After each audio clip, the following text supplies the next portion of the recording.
Now let's talk about antimicrobial resistance. So what do you mean by resistance?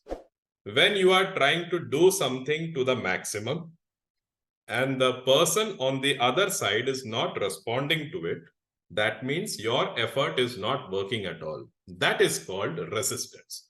So antimicrobial resistance means when the maximum level of antibiotic, antifungal, or whatever it is insufficient to stop bacterial growth or insufficient to kill the bacteria or the virus or fungus, whatever it is, that is called antimicrobial resistance. So if it is with regards to a bacteria, it is called bacterial resistance. If it is with regards to a fungus, it is called fungal resistance. If it is with regards to a virus, it is called viral resistance. So this is the definition of antimicrobial resistance.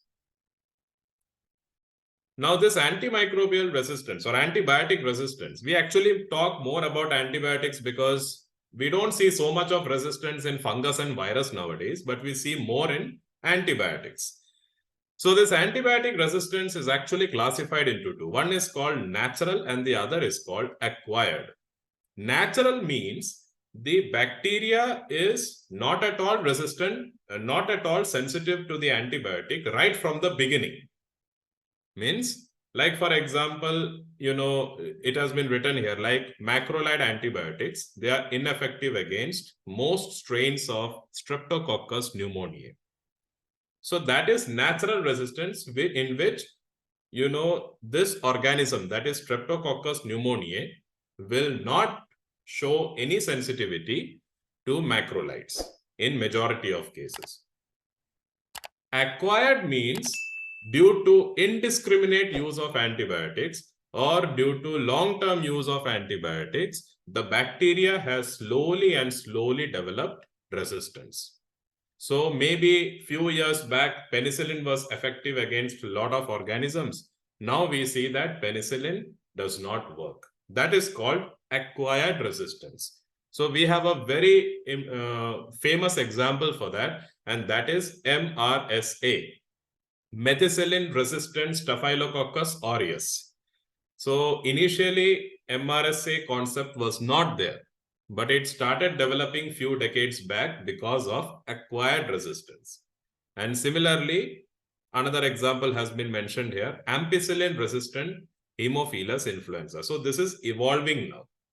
So that is why acquired resistance is actually very dangerous, because it also indicates the fact that we are not using antibiotics properly.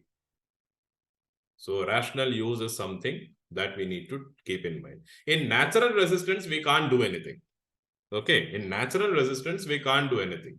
Like for example, maybe I'll give you an example like linezolid. Linezolid will not work against E. coli because E. coli is a gram-negative organism, and linezolid mainly works against gram-positive organisms. So that is an example of natural resistance. So against E. coli, we cannot give linezolid. We have to go for some gram-negative antibiotics. But if meropenem was sensitive for E. coli, or E. coli was sensitive for meropenem, and later on, we are seeing that E. coli is getting resistant to meropenem, that is called acquired resistance.